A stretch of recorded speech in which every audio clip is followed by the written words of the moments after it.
Praise lord.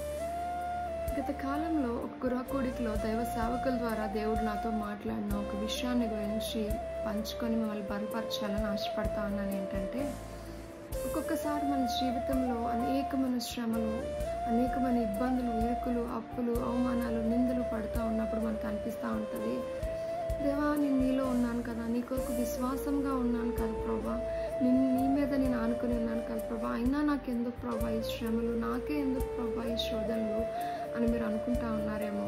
అయితే దేవుడు మీతో చెప్పాలనుకున్న మాట ఏంటంటే, హెబ్రీయులకు రాసిన పత్రిక 5వ అధ్యాయం 8వ వచనము దేవుడు అంటా ఉన్నాడు, తన కుమారుడై ఉండియు తను పొందిన శ్రమలు బట్టి విధేయత నేర్చుకుంటారంట.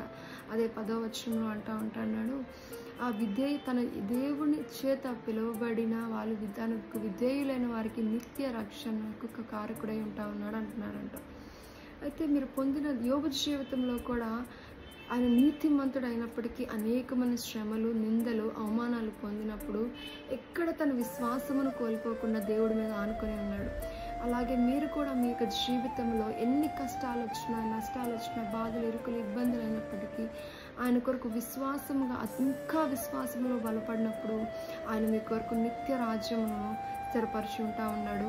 మీకు మిమ్మల్ని ఆశీర్వదించడానికి సమర్థుడై ఉంటా ఉన్నాడు. కనుక ఆయన విశ్వాసంగా ఉన్నప్పుడు మీ శ్రమలన్నీ కూడా తొలగించి ఆయన మేలుకై, ఆయన ఆ యొక్క మహిమకై మిమ్మల్ని వాడుకోవడానికి ఆయన సిద్ధంగా ఉన్నాడు. ఆమేన్.